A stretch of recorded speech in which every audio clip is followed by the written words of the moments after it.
Bab 890. Kamu ingin menghentikanku dengan kemampuanmu itu. Sahut Jasal menatapnya dengan ekspresi jijik.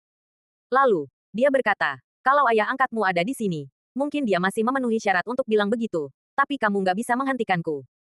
Begitu dia selesai berbicara, aura kuat milik guru bumi tiba-tiba keluar dari tubuhnya.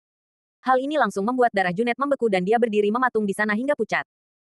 Namun, saat ini, dia menunjukkan senyuman yang tenang dan berkata, aku cuma seorang junior, mana mungkin aku berani menghalangimu, Patua. Aku di sini cuma untuk mengingatkanmu. Kalian jangan lupa masih ada ibu Pak Adril dan orang lainnya yang ada di sini.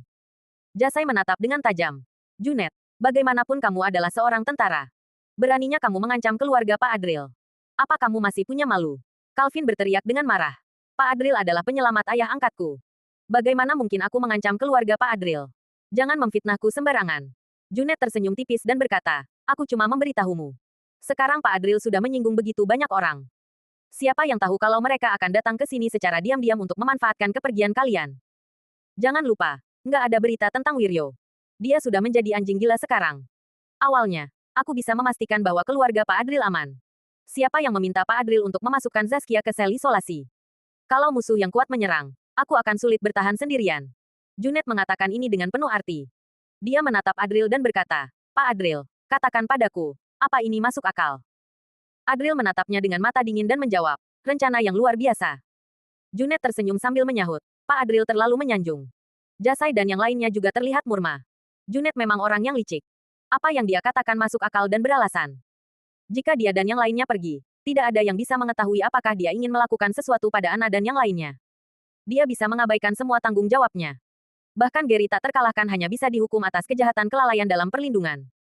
Namun, jika keluarga Juana tetap tinggal, maka Adril harus menghadapi musuh yang kuat sendirian. Junet ini benar-benar ingin menimbulkan masalah bagi Adril. Aku akan pergi sendiri. Pak, tolong bantu aku menjaga yang lain. Adril berkata dengan lembut. Nggak bisa. Jasai menyela tanpa ragu. Dia berkata bahwa orang tersebut pasti adalah musuh yang kuat. Dia hendak membujuknya lagi. Misalnya, Aurel hanyalah seorang wanita dan dia bisa memberi Adril lebih banyak wanita di masa depan. Adril menyela, menggelengkan kepalanya dan berkata, Pak, aku sudah menyesalinya sekali dan aku nggak ingin menyesalinya untuk kedua kalinya. Kita hidup cuma sekali. Kalau nggak bisa melindungi orang terdekat, apa artinya dengan punya kekuatan yang kuat? Jalur kultivasi adalah jalan menumbuhkan pikiran, jalan berperang, jalan hidup dan mati. Kalau aku nggak berani menghadapi hidup dan mati, kultivasi apa yang sudah aku lakukan? Aku harus melakukannya dan nggak bisa bersembunyi. Aurel percaya padaku dan melindungiku. Aku nggak bisa mengecewakannya. Sepanjang perjalanan ini, Adril memiliki banyak musuh dan sedikit teman. Dia menghargai sedikit teman yang dia miliki. Terlebih lagi, Aurel adalah orang kepercayaannya. Bagaimana Adril bisa membiarkan Aurel berada dalam bahaya sendirian? Setelah mengalami pertarungan hidup dan mati terakhir, Adril menahan amarahnya dan tidak akan mudah menyinggung orang lain lagi. Tetapi mengapa ada jalur kultivasi? Ini bukan karena manusia mempunyai sesuatu untuk dilindungi, sehingga mereka berulang kali melanggar batasan fisik mereka, mengatasi rintangan dan berjalan di jalur kultivasi.